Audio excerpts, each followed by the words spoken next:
Hello students, myself Rahul Trivedi. Welcome in our YouTube channel Rahul Sir Bio Trivedi. पिछले lecture में अपन लोगों ने plant respiration के introduction के बारे में पढ़ा और उस इंट्रोडक्शन में अपन ने सीखा कि प्लांट्स में ब्रीथिंग नहीं होती है, डायरेक्ट एक्सचेंज ऑफ गैसेस होता है और डायरेक्ट एक्सचेंज ऑफ गैसेस के बाद वो सेलुलर रिस्पिरेशन को कंप्लीट करते हैं अपनी एनर्जी को फाइंड करने के लिए। यानी बेसिक पिछले लेक्चर में अपन लोग ने सीखा था कि ब्रीथिंग और रिस्पिरेशन में क्या अंतर होता है। चलो एक बार फिर से बता देते हैं आपको हम कि जो रिस्पिरेशन है जिसे हम लोग सेलुलर रिस्पिरेशन कह रहे हैं या कहते हैं, in reality that is the combustion of food stuff inside the cell. कोशिका के अंदर भोज्य पदार्थों का जारण ही कोशिकीय श्वसन कहलाता है। अब बात इसके आगे आज हम करेंगे टाइप ऑफ सेलुलर रिस्पिरेशन या कोशिकीय श्वसन के प्रकार के बारे में बात करेंगे। जब भी बेटा हम लोग कहीं भी प्रकार की बात करते हैं, टाइप की बात करते हैं, तो सबसे पहले उस टाइप के पीछे जाना होता है, मतलब किसके बेसिस पर हम इसे बांटने जा रहे हैं। तो on the basis of respiratory substrate, breakdown of food stuff.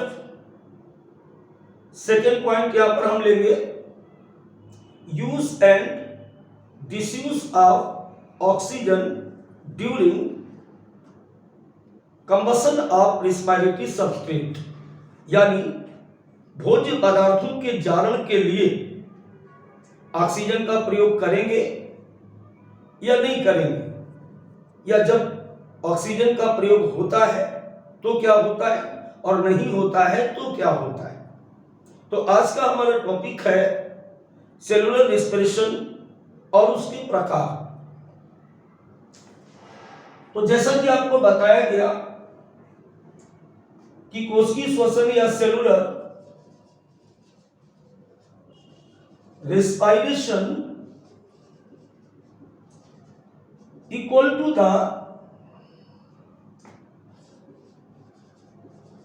Combustion of food, भोजन का दहन, और इस दहन के बाद एटीपी को प्राप्त करना और इस एटीपी का यूज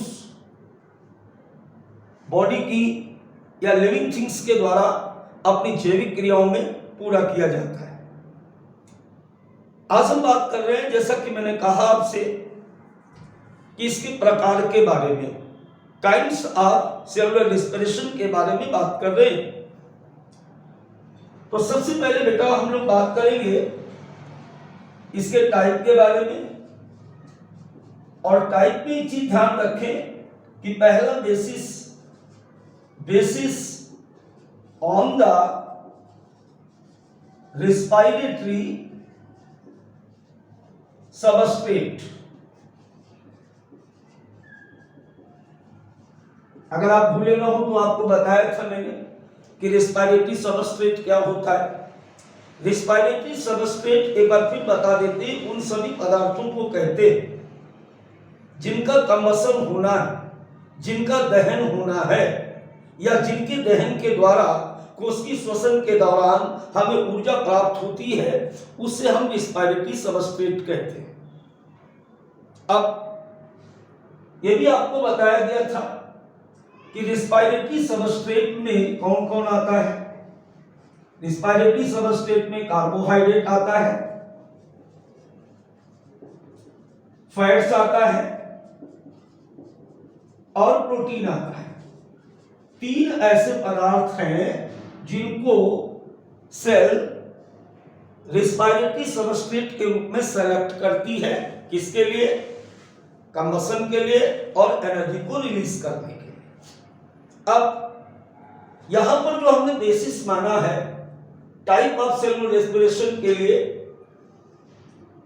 जब हम कार्बोहाइड्रेट, फैट और प्रोटीन्स का कंबशन के लिए यूज करेंगे तो इसे कहते क्या है? तो according to the basis of respiratory substrate, cellular respiration is two type. पहला कहलाता बेटा floating respiration. Floating respiration in the sense if carbohydrate and fat are used as a respiratory substrate, then is called floating respiration. जब हम क्या करेंगे या जब किसी कोशिका के द्वारा कार्बोहाइड्रेट और फैट को रेस्पिरेटरी सबस्ट्रेट के रूप में लिया जाता है तो इस प्रकार के रिस्पिरेशन को हम फ्लोटिंग रिस्पिरेशन कहते हैं। दूसरा देखिए प्रोटोप्लाज्मिक रिस्पिरेशन।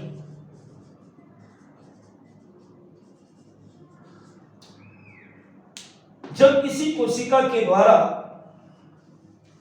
रेस्पिरेटरी सबस्ट्रेट के रूप में प्रोटीन को लिया जाता है तब हम इसे कहते हैं protoplasmic respiration.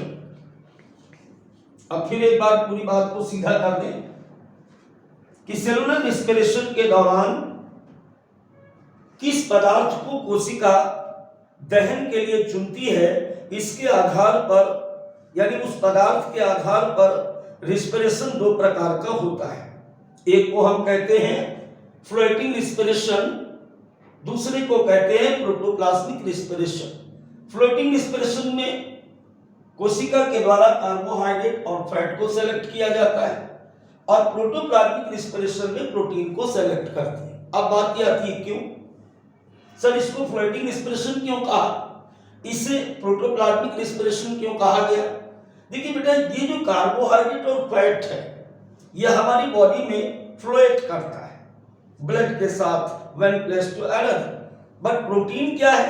Is the structural components, protoplasm को बनाने वाला मेन कंपोनेंट। इसलिए इसको हमने फ्लोटिंग रिस्पिरेशन बोला और इसे प्रोटोप्लाज्मिक रिस्पिरेशन कहा जाता है। हमने नहीं बोला यार, ब्लैकमैन ने बोला था।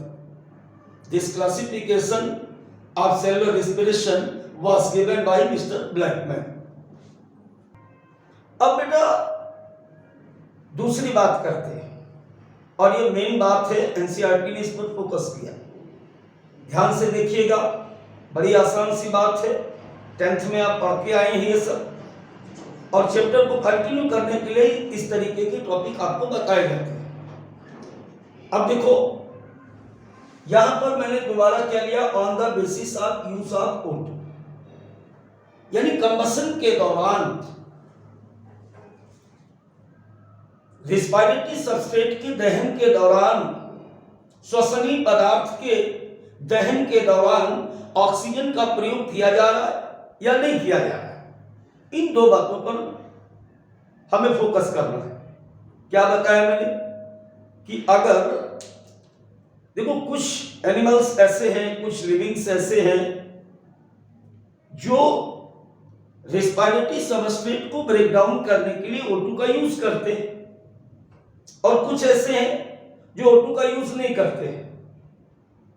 तो इसका मतलब पहले तो एक कॉन्सेप्ट क्लियर करो यहां पे कि केवल ऑक्सीजन की प्रेजेंस में ही रेस्पिरेटरी सबस्ट्रेट नहीं टूटता है।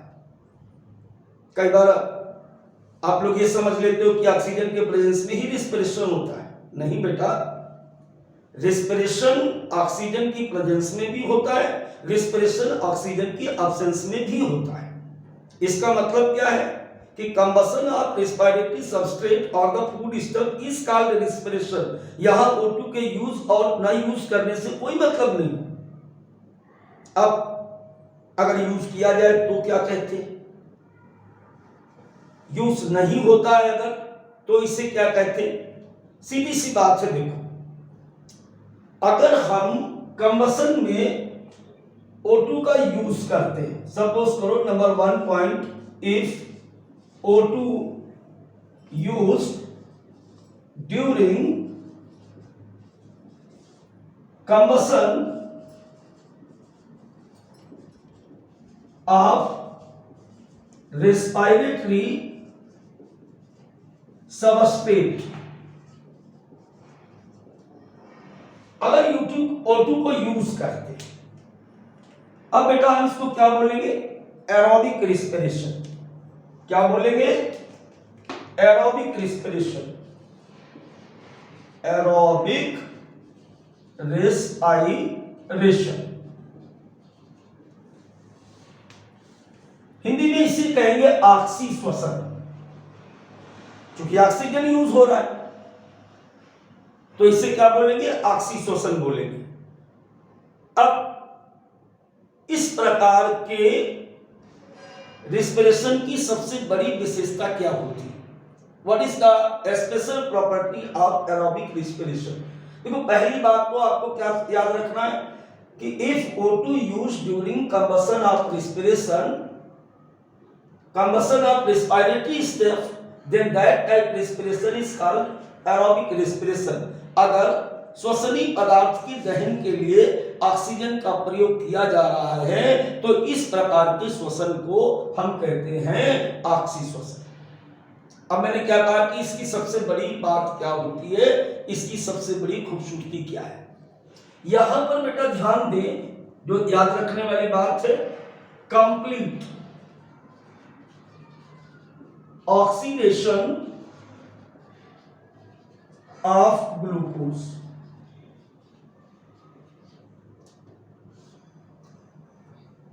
कंप्लीट ऑक्सीडेशन, पूर्ण दहन होगा, यानी इससे हमें अधिक मात्रा में एनर्जी मिलती है। कैसे?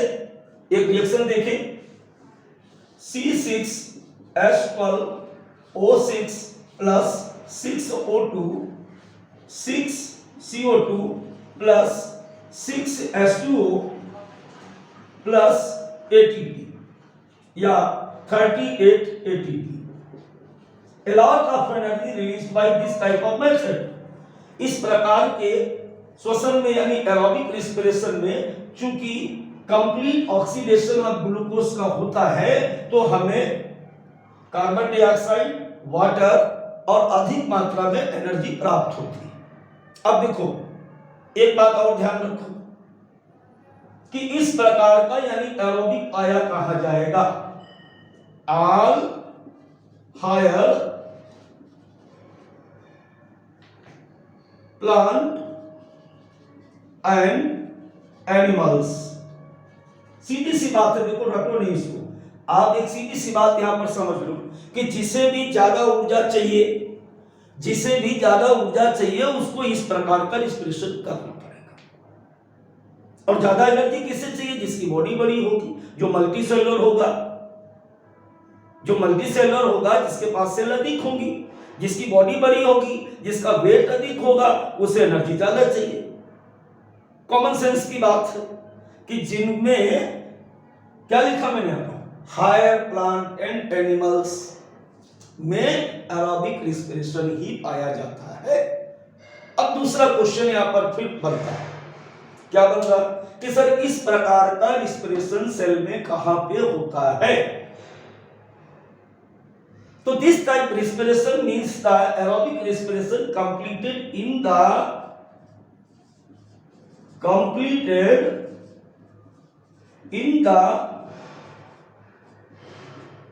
cytoplasm and mitochondria both। देखो आगे हम आपको पढ़ाएंगे तब आप पूरी बात जान पाओगे। अभी केवल आपको ऑप्शन सेलेक्ट करना है कि ऑक्सी श्वसन या एरोबिक रेस्पिरेशन कोशिका में साइटोप्लाज्म और माइटोकॉन्ड्रिया दोनों में मिलकर होता है, partially oxidation of glucose take place in cytoplasm and other part of combustion take place inside the mitochondria. तो दोनों जगह हो रहा बेटा, जहां भी एरोबिक होगा उस कोशिका को कोशिका द्रव्य और माइटोकॉन्ड्रिया दोनों को पार्टिसिपेट करना पड़ेगा, या ऑक्सी श्वसन कोशिका द्रव्य और माइटोकॉन्ड्रिया दोनों में मिलकर के होता है। समझ गए बात को? चलिए अब बात करते हैं हम लोग बेटा, अब बात करते हैं हम लोग एनारोबिक रिस्पायरेशन की। एनारोबिक रिस्पिरेशन का मतलब अनाक्सी श्वसन। No use of O2। पहली बात समझ ली कि इस प्रकार की कंबसन में O2 का यूज नहीं होगा। आप सोच रहे कि बिना O2 के यूज के कैसे हो जाएगा? अरे भाई होता है, और इसी को हम कहते हैं एनारोबिक रिस्पायरेशन। अब लेकिन एक बात ध्यान रखो कि जब O2 का प्रयोग नहीं होगा तो ग्लूकोज का या किसी भी रिस्पायरेटरी सबस्ट्रेट का, मेनली ग्लूकोज का जो दहन है वो पूरी तरह से नहीं होता है, यानी incomplete oxidation of organic molecule in the absence of molecular O2। फिर से एक बार हम बात करते हैं कि पहली बात तो आपको क्या याद रखनी है कि no use of O2 equal to the anaerobic respiration, oxygen का प्रयोग नहीं तो अनाक्सी श्वसन।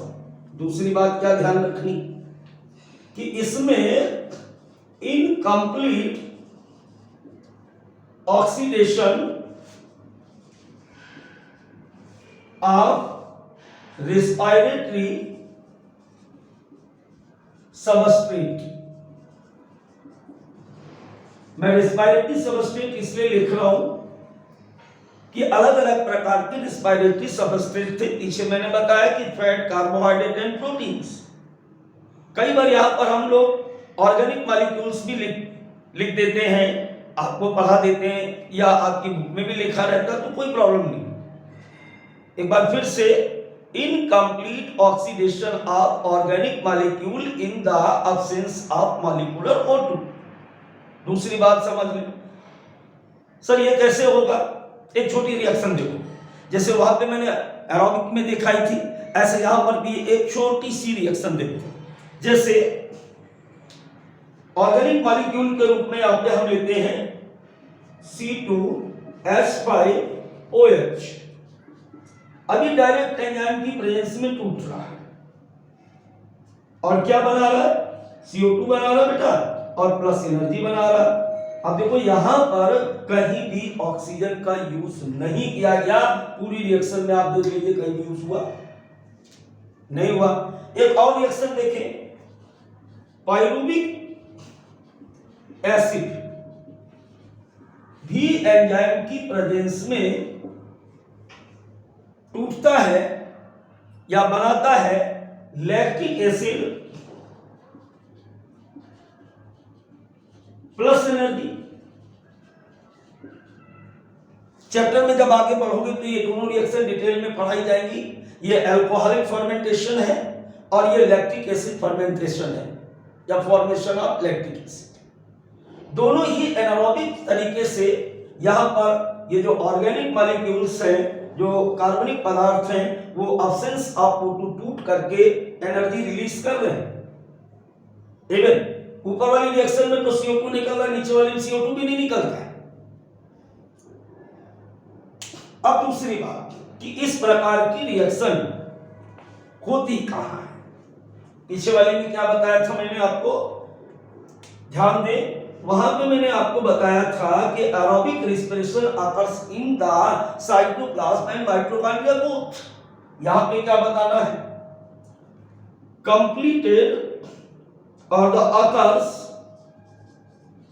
only in the cytoplasm। ध्यान रखें, कभी भी एनारोबिक रिस्पिरेशन में माइटोकॉन्ड्रिया की आवश्यकता नहीं होती है। कहने का मतलब no need of mitochondria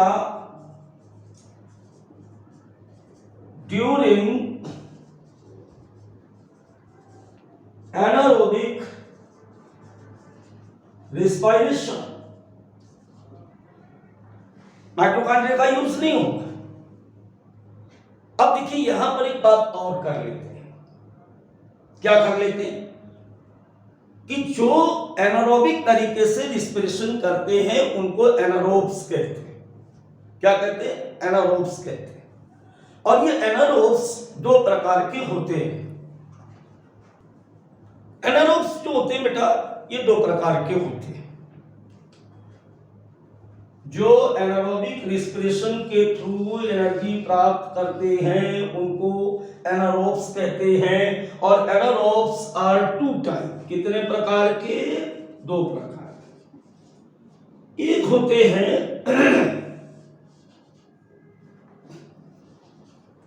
facultative anaerobes. क्या बताया? फैकल्टेटिव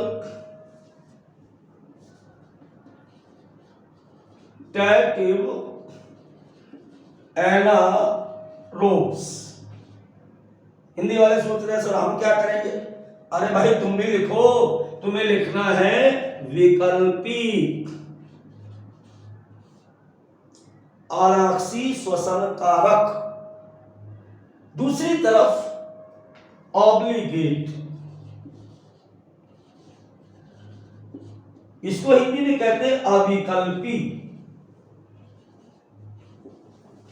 अब देखो इनके पास विकल्प है।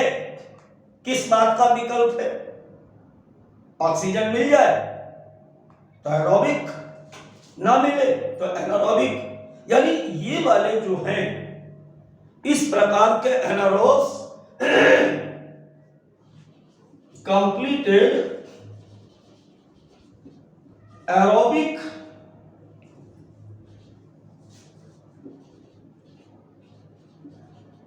एंड एनारोबिक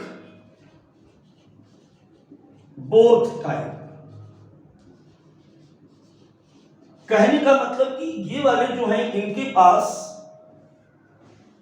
एरोबिक रिस्पिरेशन के एंजाइम्स और माइटोकॉन्ड्रिया प्रेजेंस होगा, लेकिन ये अपनी पुरानी आदत नहीं छोड़े। कौन सी पुरानी आदत? क्योंकि पहले जो आए थे वो एनारोब्स ही आए थे। इनिशियल एटमॉस्फेयर में ऑक्सीजन थी नहीं।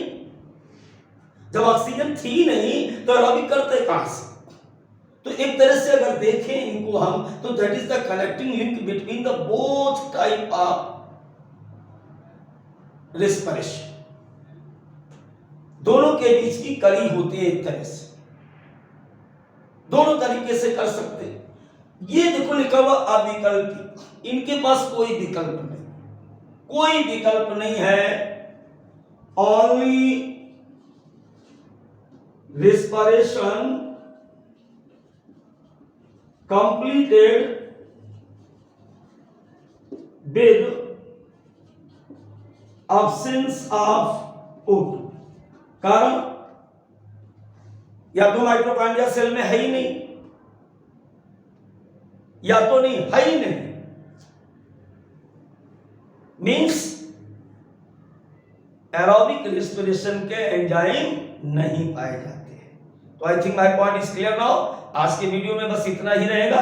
फिर मिलेंगे एक बहुत ही इंपॉर्टेंट वीडियो के साथ, यानी ग्लाइकोलाइसिस के साथ। और अगर आप हमारे चैनल पर पहली बार जुड़ रहे हैं तो सब्सक्राइब करें और अपने सिलेक्शन को निश्चित करें, क्योंकि हमारे चैनल पर सबसे कम सबसे सटीक पढ़ाया जाता है। धन्यवाद।